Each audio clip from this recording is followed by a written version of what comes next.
अभिरूप और अयाना की शादी को 8 साल हो चुके थे, लेकिन काफी कोशिशों के बाद भी दोनों अभी तक निसंतान थे। और जब भी वो लोग अपने घर कोलकाता जाते, उनको दोस्तों और रिश्तेदारों की तीखी टिप्पणी और ताने सुनने पड़ते थे। आज अभिरूप और अयाना की 8th वेडिंग एनिवर्सरी थी। कहने को सब उनके सेलिब्रेशन में शामिल हुए थे, लेकिन इस पार्टी में उनसे खुश होने वाले लोग कम और उन पर ताने मारने वाले लोग ज्यादा थे। Happy 8th anniversary my love. Commodore Abhiroop Banerjee Port Blair, Andaman और निकोबार आइलैंड्स की इंटीग्रेटेड ट्राई कमांड्स को संभालते थे और अपनी पत्नी अयाना के साथ सरकारी क्वार्टर्स में रहते थे। दोनों ही एक लंबे अरसे से बेबी प्लान कर रहे थे, लेकिन उनके हाथ बस मायूसी ही लग रही थी। अयाना ने प्रेगनेंसी के बारे में काफी किताबें पढ़ी, योगा और पिलाटे की क्लासेस ली, ओव्यूलेशन अलार्म्स को पूरे फोकस से सेट किया और यहाँ तक कि घर की एक एक चीज वास्तु सिद्धांतों के अनुसार रखी। लेकिन अनेक प्रयासों के बाद भी वो प्रेग्नेंट नहीं हो पाई। अयाना को लगता था कि इश्यूज उसके अंदर ही है। अभिरूप जैसे सपोर्टिव और अच्छे पति को बच्चे का सुख न दे पाने का बोझ अयाना को परेशान कर रहा था। उसने मंदिरों की यात्राएं की, मन्नतें मांगी, लेकिन सिर्फ निराशा ही हाथ लगी।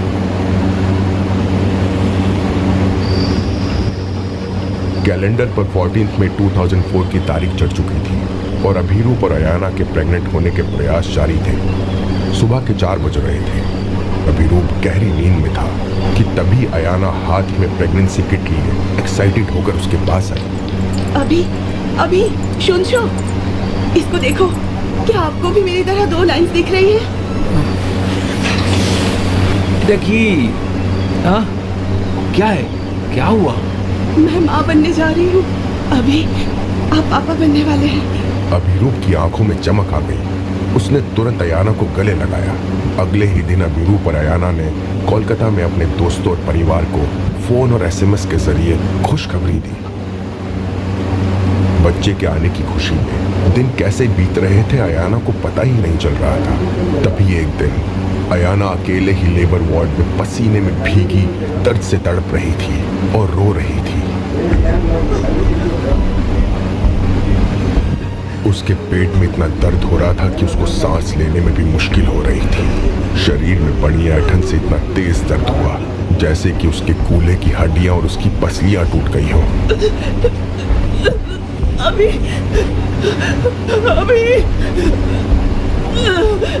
आओ तो। दर्द से कराहती अयाना अभिरूप को आवाज दे रही थी, लेकिन उसको जवाब देने वाला वहां कोई नहीं था।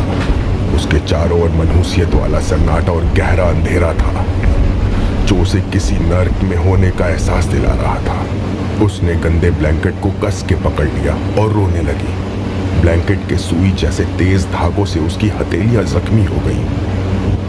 उसके पेट से लेकर उसकी निचली कमर के हिस्से मांस के टुकड़ों में बिखर गए। गाढ़ा खून एक तेज धारा की तरह बहता हुआ गद्दे को भिगो रहा था। अयाना मरने वाली थी।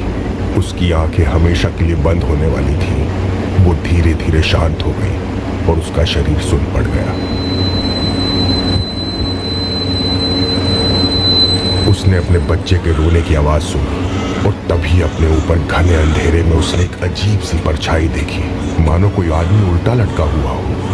धीरे धीरे वो परछाई और भयानक होती गई और वो आदमी जोर जोर से हंसने लगा। अयाना एक झटके से नींद से जाग गई। डर की वजह से उसका पूरा शरीर कांप रहा था और माथे पर पसीने की बूंदें थी। थैंक गॉड, ये एक सपना था। ऐसे भयानक सपने से घबराई हुई अयाना बीते वक्त के साथ सब भूलकर वापस से आने वाले बच्चे के लिए खुश होने लगी। उसे कभी कभी यकीन नहीं होता था कि इतने सालों का इंतजार अब खत्म होने वाला था। इसी बीच एक दिन अयाना की माँ ने कोलकाता से फोन किया। हाँ माँ, हम लोग 1 घंटे पहले ही क्लिनिक से चेकअप करा के आए थे और पता है डॉक्टर ने कंफर्म किया कि मेरे छोटे से पेट के अंदर एक बच्चा पल रहा है। उन्होंने अब 3रे मंथ में स्कैन के लिए वापस आने को कहा है। ये तो अच्छी खबर है शोना। जब तुमने कल मुझे अपना प्रेगनेंसी टेस्ट के बारे में बताया तो मैं दक्षिणेश्वर काली मंदिर गई और अब दोनों के लिए प्रार्थना की। थैंक्स माँ। मैं कोई जरूरी बात बताना चाहती हूँ शोना। बात क्या है माँ? वो शुभ्रा के बारे में है बेटा। शुभ्रा अयाना की बचपन की दोस्त थी। दोनों ने अपने स्कूल और कॉलेज की पढ़ाई एक साथ की थी और शादी होने तक दोनों साथ थे। शुभ्रा की शादी 5 साल पहले हुई थी, जिसके बाद वो अपने पति के साथ सैन फ्रांसिस्को चली गई। हाँ माँ, मैंने नवंबर में उसके बर्थडे पर बात की थी, तब तो ठीक थी वो। क्या बात है माँ? अयाना वो अब नहीं रही बेटा। अयान शोना, क्या तुम वहाँ हो? हेलो अयाना, क्या तुम मुझे सुन सकती हो? हेलो। हाँ माँ, मैं यहाँ हूँ। मैं बस खो गई थी। अब क्या कह रही है? क्या हुआ शुभ्रा को? अयाना उसकी बुरी किस्मत थी। तुम्हें याद है उसका पति? वो एक आईटी कंपनी में काम करता था। उसे नौकरी से निकाल दिया गया था और महीनों तक कोशिश करने के बाद भी उसको नौकरी नहीं मिल पा रही थी। वो आदमी पागल हो गया। वो बोका चले, उसने अपना एक दोस्त से पिस्तौल उधार ली और सोता हुआ शुभ्रा को गोली मार दी। ये सुनते ही अयाना की सांसें भारी हो गई और उसका दिल जोरों से धड़कने लगा। जैसे ही अयाना ने शुभ्रा को खून से लथपथ होकर बिस्तर पर पड़े हुए सोचा, उसका शरीर कांप उठा। वो राक्षस तो अपने छोटे बच्चे को भी नहीं बख्शा। उसने उस बच्चे को भी गोली मार दी। उसने अपना माथा पर पिस्तौल रख के गोली चलाने का कोशिश किया, लेकिन आखिरी पल में पड़ोसियों ने आके उसको पकड़ लिया, जो गोली का आवाज सुन के दौड़ के उसके घर आया था। बाद में पुलिस ने उसको गिरफ्तार कर लिया और अब वो एक रिहैब सेंटर में है। शुभ्रा के बारे में सुनकर अयाना का शरीर कांप उठा और उसके माथे से पसीना बहने लगा। वो दोनों बॉडीज को लेकर कल कोलकाता आ रहे हैं। तुम्हारा बाबा और मैं कल फ्यूनरल में जाएंगे। सब न्यूज चैनल और न्यूज़पेपर एक ही न्यूज बता रहा है। अयाना को अपने पेट में अजीब सी हलचल महसूस हुई और उसने अपना पेट पकड़ लिया। हेलो अयान शोना, तुम्हें क्या आछो? मुझे नहीं पता कि क्या कहूँ माँ। मैं आखिरी बार आकर उसे देखना चाहती हूँ, लेकिन मेरे डॉक्टर ने कुछ और दिनों तक ट्रैवल करने के लिए सख्त मना किया है। इतना कहते ही अयाना रोने लगी। जब मैंने शुभ्रा को पहले फोन किया था, तो उसने अपने फाइनेंशियल सिचुएशन के बारे में कुछ नहीं बताया। उसने कहा कि सब कुछ ठीक है। मुझे नहीं पता।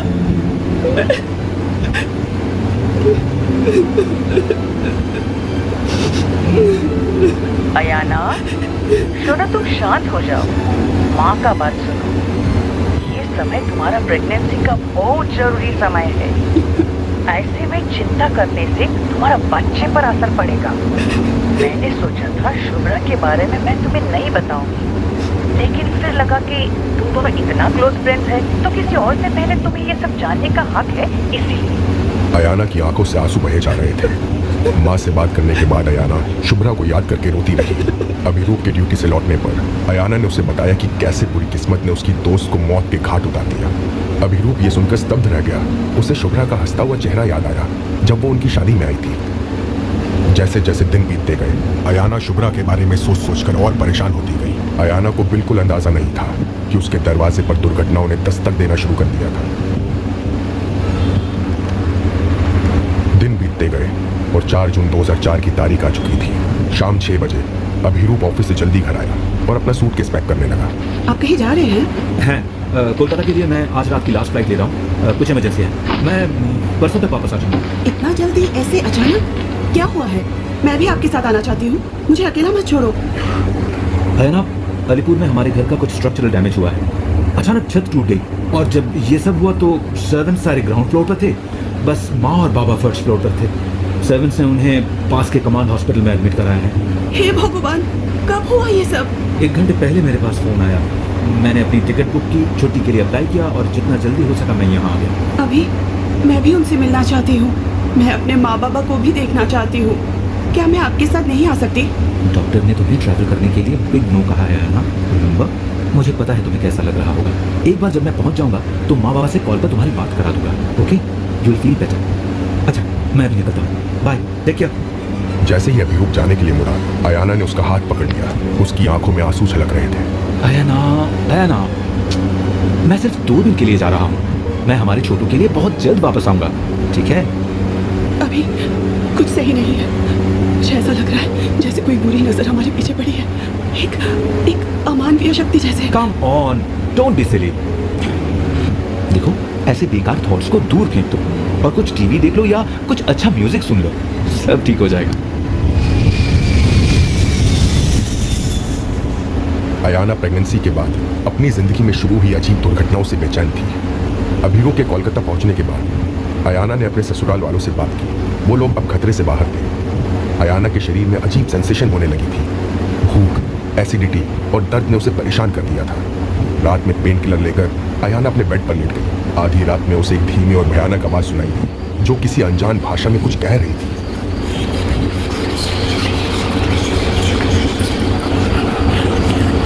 अयाना समझ नहीं पा रही थी कि आवाज आखिर आ कहां से रही है, लेकिन इससे पहले कि वो उठकर पता करती, अचानक वो आवाज बंद हो गई और अयाना इसे अपना वहम समझकर सो गई। एक फ्लफी सफेद बिल्ली स्नोबेल अक्सर अयाना से मिलने आती थी। वो उसे कभी मछली देती तो कभी दूध। जब भी वो घर में आती, अयाना स्नोबेल की अच्छी देखभाल करती थी। कैलेंडर पर 6 जून 2004 की तारीख चढ़ चुकी थी। शाम के 6 बज रहे थे। अयाना ने स्नोबेल के लिए 1 कप दूध रखा और अभिरूप को एयरपोर्ट से लेने के लिए निकल गई। लेकिन जब वो लौटे तो स्नोबेल पीछे के दरवाजे के पास पड़ी। उसके शरीर में कोई हरकत नहीं थी। आंखें खुली थी और गुलाबी जीभ उसके मुंह से बाहर लटक रही थी। स्नोबेल को ऐसी हालत में देख के अयाना घबरा गई। अभिरूप ने बिल्ली को ऊपर नीचे अगल बगल हिलाकर देखा, लेकिन उसका शरीर ठंडा पड़ चुका था। बिल्ली के शरीर पर कोई खून या घाव का निशान नहीं था। उसकी ऐसी हालत देखकर अयाना की आंखों से आंसू बहने लगे। क्या हुआ है इसको? अभी अयाना की बात का कोई जवाब दिए बिना अभिरूप बिल्ली के आसपास देखने लगा। पास ही में फर्श पर कुछ सफेद बूंदें दिखाई दी, जिन्हें देखते ही अयाना अभिरूप के पास आई। एयरपोर्ट जाने से पहले मैंने इसको दूध दिया था। इतना कहकर अयाना रोने लगी। अभिरूप ने अयाना को शांत कराया और पॉलीथीन के ग्लव्स पहनकर बिल्ली की लाश उठाने लगा। दूध ताजा था अभी। मैंने बचे हुए दूध से 1 कप चाय बना के भी पी थी। मैंने बेचारी छोटी चीज को मार डाला। अभी मत रो है ना। नहीं, तुमने नहीं किया। सुनो मेरी बात सुनो। इसने कहीं और से कोई पॉइजनस चीज खा ली होगी और हमारे पोर्च में आकर ये मर गई होगी। That's the only logical explanation I could think of. Abhiroop और उसके गार्डनर ने मरी हुई बिल्ली को बगीचे के दूसरे छोर पर दफना दिया। इस घटना के बाद अयाना और ज्यादा शांत रहने लगी। जैसे जैसे दिन बीतते गए, उसकी उदासी डिप्रेशन में बदल गई। थोड़े ही समय में हुई इन 3 घटनाओं ने अयाना को बेचैन कर दिया था और मां बनने की खुशी अब उसके चेहरे से गायब हो चुकी थी।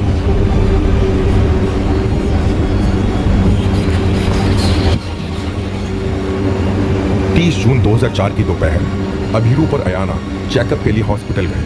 हॉस्पिटल के सामने कार पार्क करके दोनों सड़क क्रॉस कर रहे थे। तभी अभिरूप का वॉलेट बीच सड़क पर गिर गया और सड़क पार करने के बाद जब अभिरूप को रियलाइज हुआ तो वो अपना वॉलेट लेने के लिए वापस मुड़ा और अयाना से बोला, अरे यार 2 मिनट रुको, मैं आ रहा हूँ। इतना कहकर अभिरूप मुड़ गया। तभी अचानक एक बस तेज रफ्तार में अभिरूप की तरफ आई। वो इतनी जल्दी में था कि उसको बस का कोई अंदाजा नहीं लगा। अयाना ने आती बस देखकर तुरंत अभिरूप को आवाज दी। अयाना का दिल जोर से धड़क रहा था। वो इतना डर गई थी कि एक अलग ही हेलुसिनेशन में चली गई। अयाना के लिए जैसे समय की रफ्तार धीमी पड़ चुकी थी। वो एक पैरेलल यूनिवर्स में देखने लगी कि उसके माँ बाबा और ससुराल वाले सब लोग मर चुके हैं और उसको बहुत तेज लेबर पेन हो रहा है और एक डरावनी आवाज उसके कान में कह रही है, तुझे जिंदा रहना है तो अपने अंदर हाथ डाल और खून में सने उस बच्चे को बाहर निकाल। आवाज की बात मानते हुए अयाना अपने कपड़े उतारकर अपने शरीर में हाथ डालकर बच्चे को बाहर खींचने लगती है और बच्चे को बचाने के लिए अपनी अम्बिलिकल कॉर्ड काट देती है, जिसके बाद अयाना और बच्चा दर्द से चिल्लाने लगते हैं।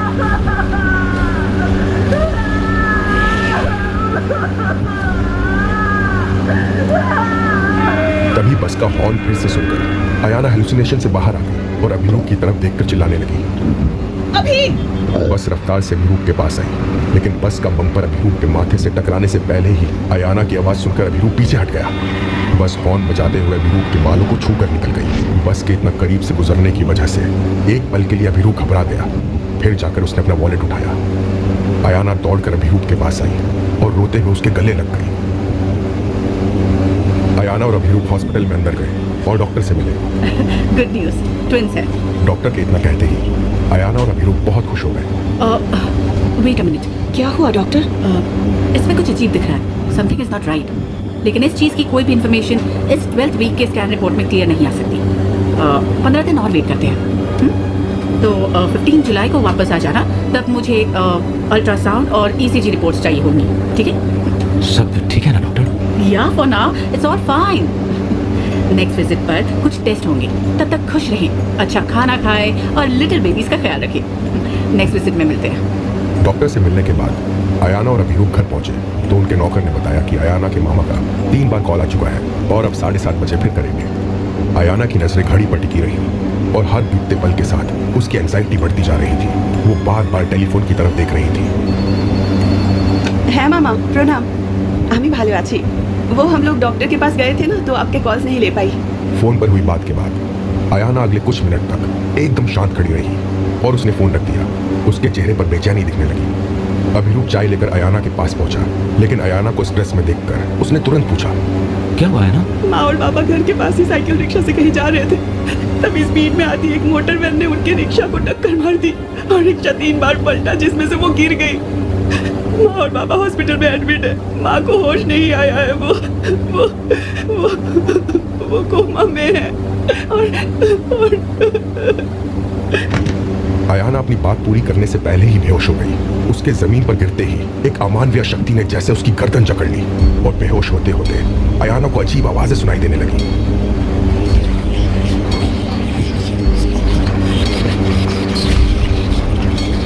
अभिरूप तुरंत अयाना के पास आया और पानी की बूंदें छिड़ककर उसको होश में लाया।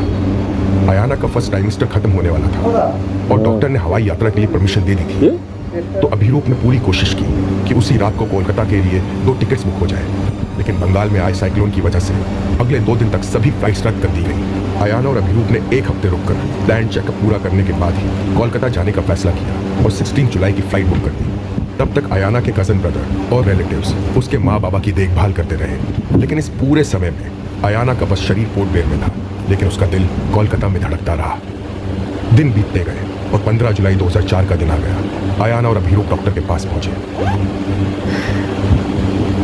What I suspected earlier was correct after all. Mr. and Mrs. Banerjee, मुझे डर है कि मेरे पास आप लोगों के लिए कुछ बुरी खबर है। डॉक्टर की बात सुनते ही अयाना और अभिरूप शांत पड़ गए। ये खामोशी डरावनी थी। एक फीटस को अबॉर्ट करना पड़ेगा। इतना सुनते ही मानो अयाना और अभिरूप के पैरों तले जमीन खिसक गई, जैसे उनकी दुनिया ही उजड़ गई हो। अयाना के आंसू रुकने का नाम नहीं ले रहे थे। अभिरूप ने उसे संभाला, फिर डॉक्टर से कहा, ये क्या बकवास है? कोई अपने बच्चे को कैसे मार सकता है? और फर्स्ट ऑफ ऑल ये सब लीगल भी है? इस बच्चे की स्पाइनल कॉर्ड मिसशेप्ड है। अगर ये पैदा हुआ तो ये जीवन भर एक डेड वेजिटेबल जैसा रहेगा। Have you heard of quadriplegia? बच्चे का सिर ठीक है, लेकिन साइज बड़ा दिखता है। He could be prodigy, brilliant और जीनियस बन सकता है, स्टीफन हॉकिंग जैसा कोई। लेकिन ये बाकी बच्चों की तरह ना तो खेल सकता है, ना इधर उधर दौड़ सकता है और ना ही घूम सकता है। इसे अपनी डेथ तक हमेशा, यहाँ तक कि खाने, नहाने, टॉयलेट नेसेसिटीज आदि जैसे बुनियादी चीज़ों के लिए भी हेल्प की ज़रूरत होगी। ये सब आप लोगों के लिए दर्दनाक होगा। इससे बार बार इन्फेक्शन हो सकते हैं और मेडिकल ट्रीटमेंट्स के लिए आपको बहुत खर्चा उठाना पड़ेगा। डॉक्टर की बात सुनते ही अयाना पूरी तरह टूट गई और फूट फूट कर रोने लगी।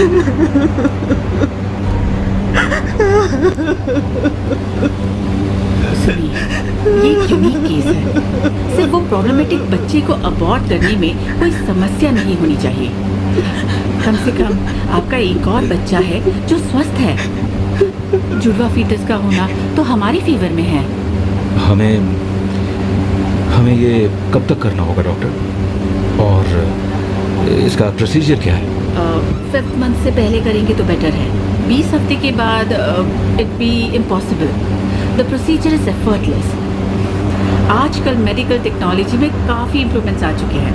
हम बस उसके वूम में एक सिरिंज डालेंगे, प्रॉब्लमेटिक फीटस में इंजेक्ट करेंगे, क्लस्टर क्रश हो जाएगा और डिकम्पोज होना शुरू हो जाएगा और आपकी यूरिन के थ्रू ये अगले दिन एलिमिनेट हो जाएगा। इतना दर्द नहीं होना चाहिए, मैनेजेबल पेन ही होगा और इसकी कॉस्ट भी ज़्यादा नहीं है। मैं ये प्रोसेस यही कर सकती हूँ।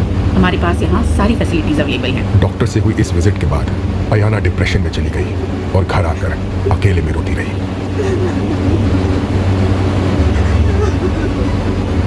अगले दिन अयाना और अभिरूप कोलकाता के लिए निकल गए। अयाना की मां की हालत में सुधार था। उन्होंने हल्की मुस्कुराहट के साथ अपनी बेटी को देखा। उन्हें कई फ्रैक्चर्स हुए थे और डॉक्टर्स ने कहा था कि उन्हें चलने में 3 से 4 महीने लग सकते हैं। अयाना के बाबा को माइनर चोटें ही लगी थी, वो अब ठीक थे। उधर अभिरूप के घर में हुई दुर्घटना के बाद अभिरूप की मां की हालत भी थोड़ी बेटर हो गई थी, लेकिन उसके बाबा अभी चोटें, डायबिटीज और ब्लड प्रेशर से जूझ रहे थे। अयाना और अभिरूप ने कोलकाता में पूरा महीना रुकने का फैसला किया। अयाना पिछले कई महीनों से स्ट्रेस में थी और उसके जीवन में हो रही घटनाओं को वो किसी अपशगुन से जोड़ कर देखती थी।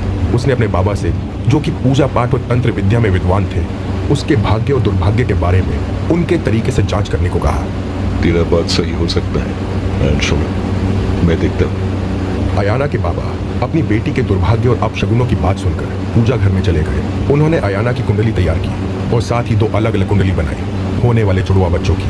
पूजा पाठ करने के बाद वो कुछ सिप्पियां उछालकर प्रार्थना करने लगे।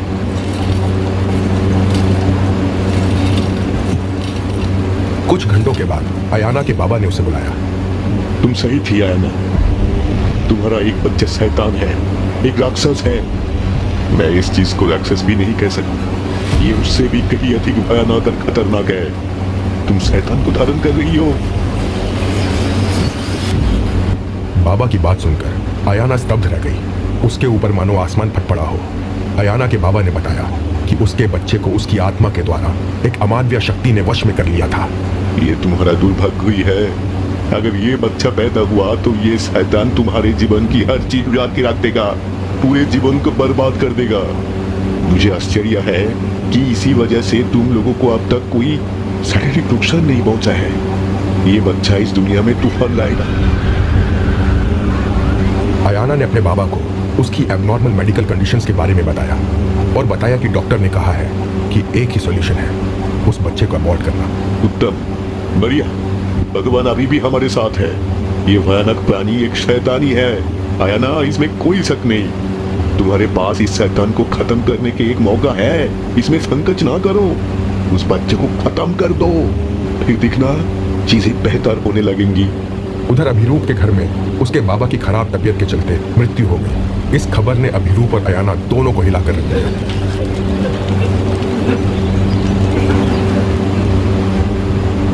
अभिरूप के बाबा की मृत्यु के बाद उसकी मां भी अभिरूप और अयाना के साथ पोर्ट ब्लेयर में रहने चली गई। पोर्ट ब्लेयर लौटने के बाद सर्जरी का दिन भी आ गया। डॉक्टर सर्जरी के लिए तैयार थी। उसने पॉइजनस फ्लूइड उस मासूम फीटस पर इंजेक्ट किया। जूनियर डॉक्टर्स और नर्सेस ने प्रोसीजर में मदद की और समय पर अयाना के ईसीजी, ब्लड प्रेशर और कई चीजों की मॉनिटरिंग करते रहे। मेडिसिन नाभि के रास्ते से बॉडी में चली गई। डॉक्टर ने उसकी सिरिंज वापस ले ली। उसने स्टेथोस्कोप से अयाना की दिल की धड़कन सुनी। सब कुछ ठीक लग रहा था, लेकिन जैसे ही डॉक्टर उसके कानों से स्टेथोस्कोप निकालने ही वाली थी, उससे एक अजीब सी आवाज सुनाई दी।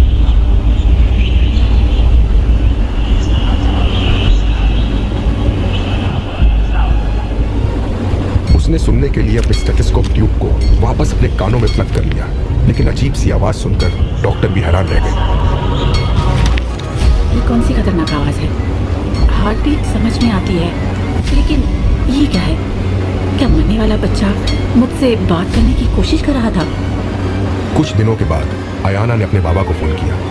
बाबा, मुझे लगता है बुरा समय बीत चुका है। मैंने ऑपरेशन कराया और इससे छुटकारा पा लिया। इन 2 दिनों में मैं बहुत रोई, बहुत रोई। जो मरा वो एक लड़का था। अयाना के जीवन में दिन रात बहुत तेजी से गुजर रहे थे। अयाना को अपने अजन्मे बच्चे की याद आती थी, लेकिन उसने खुद को सांत्वना दी कि मैं अपने पेट में जिंदा दूसरे बच्चे के लिए स्ट्रांग रहूंगी। उसने अपने आप को कंसोल किया। ये मेरा बच्चा है। मैं ये इंश्योर करूंगी कि ये बच्चा पैदा हो। जब तक ये बच्चा दुनिया नहीं देख लेता, मैं हार नहीं मानूंगी। जैसे जैसे प्रेगनेंसी के दिन बढ़ते गए, अयाना का वजन बढ़ता गया और वो वापस अपने होने वाले बच्चे के लिए खुश थी। 10 अक्टूबर 2004 की सुबह अयाना किचन में थी, तभी एक फोन आया। हेलो। हाँ हेलो। कौन? कोई फर्क नहीं पड़ता। तुम्हारी प्रेगनेंसी के दिन खत्म होने तक तुम्हारा पति अपनी धारक कंट्रोल करके क्यों नहीं रह पा रहा? एक्सक्यूज मी, जुबान संभाल के। कल शाम को उसको फॉलो कर और पता लगा कि वो अपनी लस्ट कहाँ निकालता है। साला वार्निंग देता हूँ, उसको अगली बार अगर मैंने उस लड़की के साथ दिखा तो मार डालूंगा। वो कुतिया साली मेरी है। अगले दिन शाम को अभिरूप ने कहा कि वो बाहर जा रहा है। अयाना ने टैक्सी से उसकी कार का पीछा किया। वो एक रेजिडेंशियल कॉम्प्लेक्स में उतर गया और एक अननोन अपार्टमेंट में घुस गया। 1 घंटे के बाद अभिरूप अपनी कार में चला गया। अयाना ने लिफ्ट ली और उस अपार्टमेंट ब्लॉक में चली गई जहां से उसका पति बाहर निकला था। उसने दरवाजा खटखटाया। एक जवान लड़की ने दरवाजा खोला। उसने अपने लहराते खुले बाल ठीक किए, पिंक कॉटन पैलेट और माइक्रो मिनी स्कर्ट पहने अयाना से कहा, यस, मैं अभिरूप की पत्नी हूँ। उन दोनों के बीच एक लंबी अजीब सी खामोशी छा गई। कब से चल रहा है ये? हम लगभग 1 साल पहले मिले थे, लेकिन हम पिछले कुछ महीनों से ही इंटीमेट रिलेशनशिप में हैं। अयाना अपार्टमेंट बिल्डिंग से बाहर निकल गई। उसने आंखों से बहते अपने आंसू पोंछे और एक ऑटो रिक्शा लेकर घर वापस आ गई। उसका दिल टूट चुका था। वो बस रोती थी। वो सोचती थी कि अभिरूप का प्यार कितना प्योर है और अभिरूप उसके लिए कितना लॉयल है। लेकिन आज जो सच उसके सामने आया, उसने अयाना को अंदर से तोड़ दिया। अजीब आवाजें फिर से अयाना को सुनाई देने लगी। जैसे जैसे दिन बीतते गए, अयाना खोई खोई रहने लगी। वो अभिरूप और उसकी माँ से कम बात करती थी और ज्यादातर समय अकेले शांत बैठी रहती थी। उसे उस अमानवीय शक्ति की आवाजें अब और तेज आने लगी थी। सब लोगों का मानना था कि ये प्रेगनेंसी के टाइम पर होने वाले मूड स्विंग्स हैं और कुछ नहीं। लेकिन अंदर ही अंदर अयाना जैसे मर रही थी।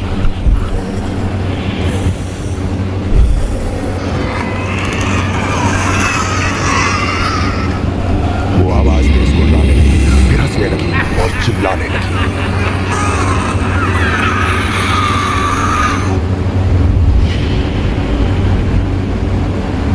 गुजरते समय के साथ ये राक्षसी चीखें और तेज होकर अयाना को सुनाई देने लगी। एक दिन अभिरूप और अयाना को पता चला कि उनकी गायनोकोलॉजिस्ट, जिसने अयाना की सर्जरी की थी, वो अपनी फैमिली वेकेशन में एक झील में डूब कर मर गई। इस खबर से अयाना पहले से ही स्ट्रेस में थी और अकेलेपन में अपने दिन गुजार रही थी। तभी एक रोज अयाना को एक रिश्तेदार का कॉल आया और उसने बताया कि अयाना के एक कजन को बिजनेस लॉस हुआ था और वो कर्जे में डूब गया था।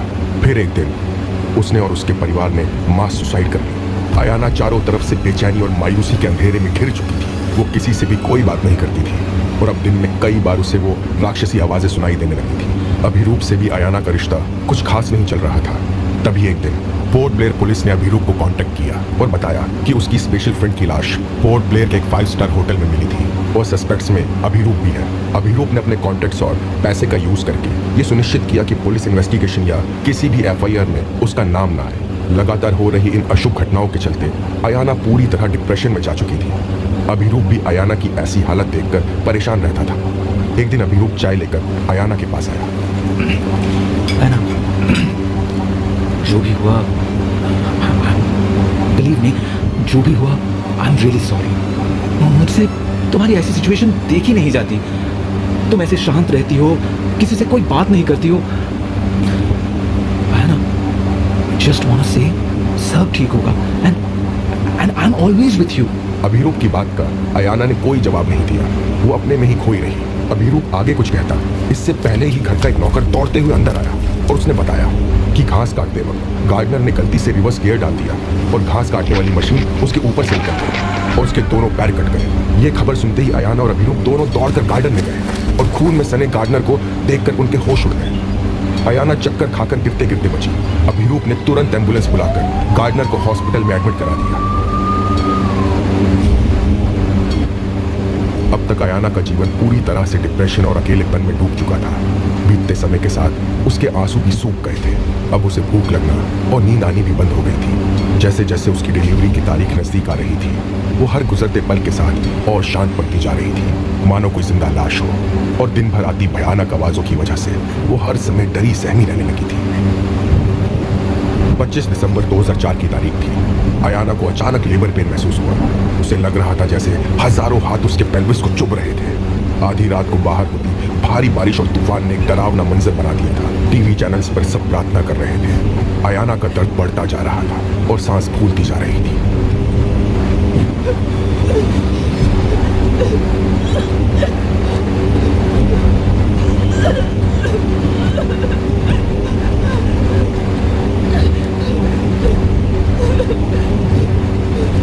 अयाना के माँ बाप उस शाम अयाना से मिलने के लिए कोलकाता से इंडियन एयरवेज की उड़ान में सवार हुए थे। डियर पैसेंजर्स, मैं आपका कैप्टन बोल रहा हूँ। अनप्रेसिडेंटेड तूफान के कारण हमारी यात्री फ्लाइट IC-856 में कुछ टेक्निकल ग्लिचेस और इंजन मैलफंक्शन हो रहा है। मौसम खराब लग रहा है।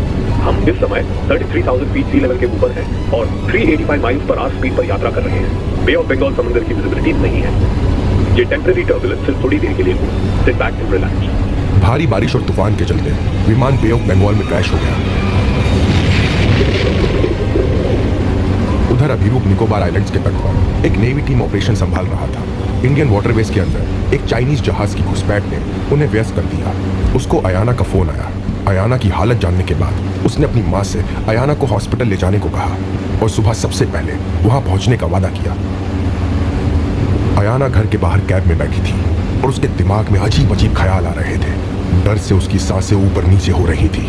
वो कैब की सीट पर बैठे हुए अपनी सास का इंतजार कर रही थी, जो घर के अंदर से कुछ सामान लेकर कैब में आने वाली थी। दर्द से अयाना ने रोना शुरू कर दिया।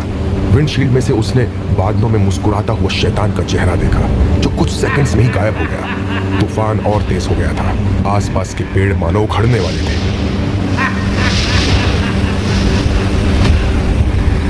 अयाना की सास घर लॉक करके जरूरी सामान लेकर बारिश में भीगती हुई कैब की तरफ आ रही थी, लेकिन मेन गेट के पास पहुंचते ही वो फिसल गई और उसका सर जमीन से टकराया और अगले ही पल आसमान में से बिजली की एक चमक लगी, जो सीधे अयाना की सास पर आकर गिर गई। सामने कैब में से अयाना ने देखा कि एक नेचुरल इलेक्ट्रिकल डिस्चार्ज ने उसकी सास के मांस और हड्डियों को जलाकर राख कर दिया।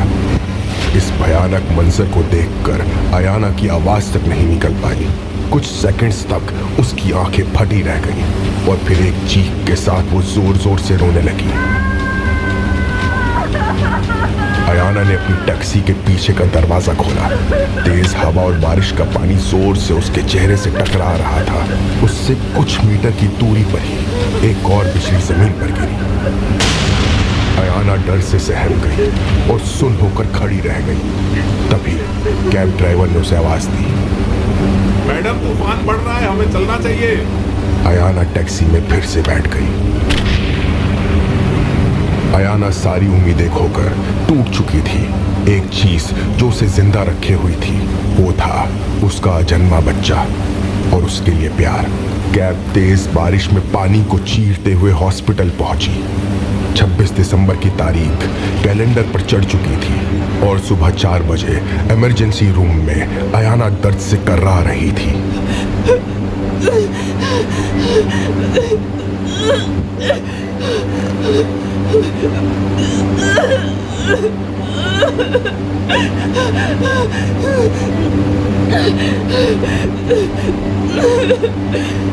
नर्स, अभी उसे ऑपरेशन थिएटर में ले जाओ।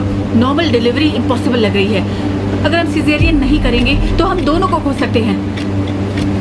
डॉक्टर ने प्रोसेस शुरू किया।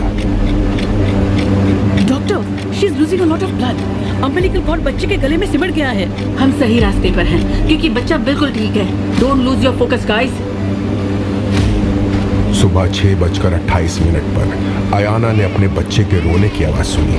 अयाना को महसूस हुआ जैसे उसके आसपास पूरी दुनिया हिल रही हो। नीचे जमीन, उसका बिस्तर, आईवी ड्रिप स्टैंड, उसके बगल में रखा पानी, सब कुछ हिल डुल रहा था। इंडोनेशिया के सुमात्रा तट पर 9.1 मैग्नीट्यूड रिक्टर स्केल वाला समुद्र के अंदर एक बड़ा भूकंप आया था। सुबह 7:30 बजे अयाना को पूरी तरह होश आया। उसने देखा कि वो एक एसी प्राइवेट वार्ड में थी। उसके बाएं हाथ पर ड्रिप चल रही थी और फिर उसकी नजर टीवी पर चलती न्यूज पर गई। ब्रेकिंग न्यूज, नेताजी सुभाष चंद्र बोस अंतर्राष्ट्रीय एयरपोर्ट से रवाना हुई इंडियन एयरवेज की उड़ान IC-856 बंगाल की खाड़ी में क्रैश हो गई। अयाना को तुरंत उस फ्लाइट में सवार अपने माँ बाबा का ख्याल आया और उनके साथ हुई आखिरी बातचीत याद आई। उन्हें पिछली शाम 8 बजे तक पोर्ट ब्लेयर पहुंच जाना था। अयाना के दिल की धड़कन धीमी हो गई। दर्द ने उसके शरीर को जकड़ लिया और उसकी सांसें ऊपर नीचे होने लगी। अभिरूप आसपास नहीं था। ये देखकर अयाना और घबरा गई। उसको अपना बच्चा भी नजर नहीं आ रहा था।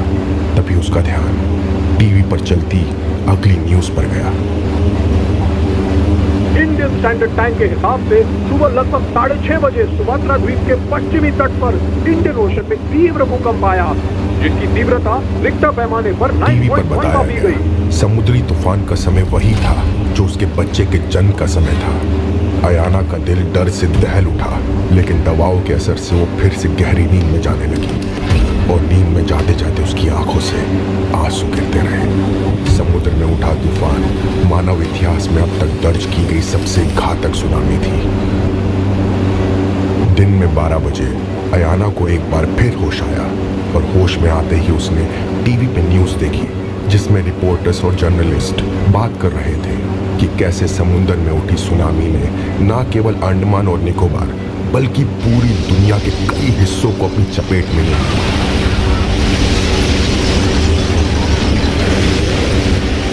इंडिया में निकोबार आइलैंड्स सबसे अधिक अफेक्टेड था। सुनामी ने अभिरूप की पूरी ट्राई कमांड टीम को मिटा दिया। उनमें से कोई भी जिंदा नहीं बचा। जब बड़ी लहरें आइलैंड को तबाह कर रही थी तो अभिरूप वहीं था।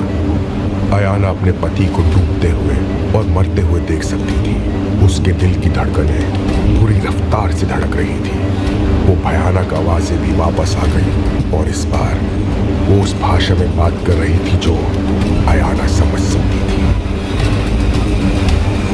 तुमने गलत बच्चे को मार डाला।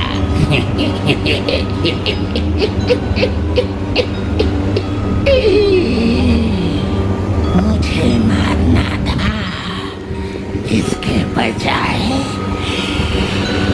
तुम लोगों ने एक देवदूत को मार डाला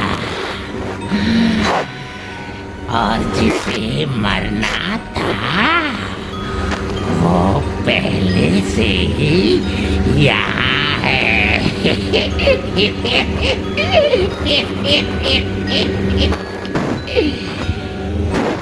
तुमने मुझे इस दुनिया में आने दिया,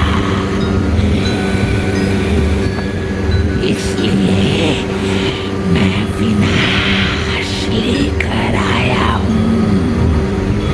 मैं विनाश हूँ।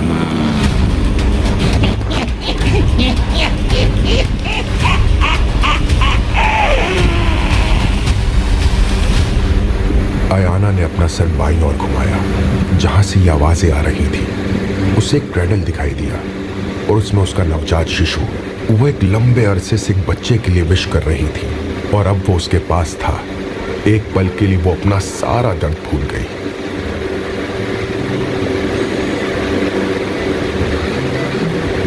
अयाना अपने बच्चे को प्यार से देख रही थी कि तभी बच्चे ने अपनी बड़ी आंखें खोली और अपनी मां को घूरने के लिए अपना सर पूरे 90 डिग्री तक घुमा दिया। बच्चे के चेहरे पर बिना दांतों वाली मुस्कुराहट एक कान से दूसरे कान तक की थी और उसकी नाक से खून बह रहा था। अयाना ने इससे पहले कभी इतने भयानक बच्चे को नहीं देखा था। उसकी आंखें बड़ी, गहरी और किसी पिशाच की जैसी थी। ये बच्चा इंसान नहीं था। अगले ही पल यह अमानवीय राक्षस एक भयानक आवाज में इतना तेज चिल्लाया जिसे सुनते ही अयाना के रोंगटे खड़े हो गए। उसकी आंखें फटी रह गई। अयाना का शरीर ठंडा पड़ गया। उसके दिल की धड़कन रुक चुकी थी और उसने हमेशा के लिए अपनी आंखें बंद कर ली।